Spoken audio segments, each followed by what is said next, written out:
اللهم صل وسلم وبارك على سيدنا محمد. ازيكم احلى متابعين في الدنيا. بصوا بقى، كان عندي ربع لحمه مفرومه كده في الفريزر، طلعتها قلت اعمل حاجه جديده. عملت صينيه بوريه البطاطس باللحمه المفرومه، دي حاجه كده والله العظيم عظمه بجد. جبت 3 حبات كده من البطاطس، سلقتهم كويس قوي وهرستهم، وجبت حزمه كزبره قطعتها كده عليه، وملح وفلفل، وهنزل كده عليها برده بمعلقتين نشا، وهقلبها كده كويس. النشا طبعا يا جماعه عشان يسمغ معايا البطاطس زي ما انتوا شايفين كده، واقلبها كويس قوي كده ببعضيها، واسيب الطبق ده كده على جنب. جبت بقى اللحمه المفرومه بتاعتي ونزلت على طول في الكبه كده، وهنزل عليها كده بشويه بقدونس او كزبره ايا كان اللي موجود، وهنزل عليها ببصلايه، وهنجيب طماطمايه كده، هناخد بس اللحمه بتاعها ونشيل الميه بتاعتها خالص، وهنزل كده بتوابل اللحمه وملح وفلفل، واضربها كويس كده في الكبه زي ما انتوا شايفين كده. بصي طلعت معايا كده الكفته، هي كانت مسمغه كلها طلع اهي ما شاء الله، كانت ريحتها حلوه قوي. التوابل اللي احنا كمان حطيناها هنزل كده على طول فيها في الدقيق ده، احرجها كده في الدقيق ده كده على طول.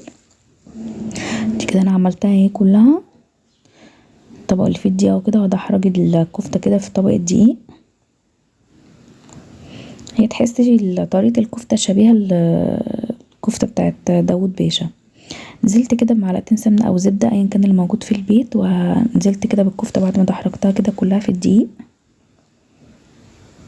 ريحتها والله وهي في الطاسه ريحتها تحفه بجد ما شاء الله يعني. هتاخد بس اللون معايا الذهبي كده كويس في الطاسه اهو، اللون ده زي ما انتوا شايفين كده اهي.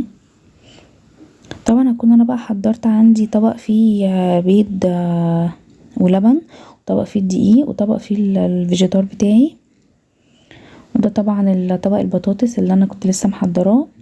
هاخد طبعا يعني كوره بسيطه كده بكورها على ايدك من البطاطس، وهننزل عليها كده نحط فيها الكفته زي ما انتوا شايفين كده انا بعملها، وهلفها كده كويس. هقفل كده بالبطاطس كده على الكفته كويس واكورها.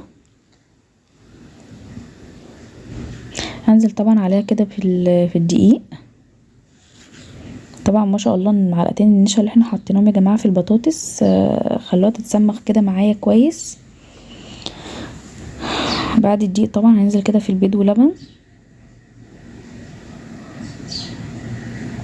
طبعا بعد كده على الفيجيتار. طبعا دي اكله يعني سريعه ومختلفه وتغيير برضو.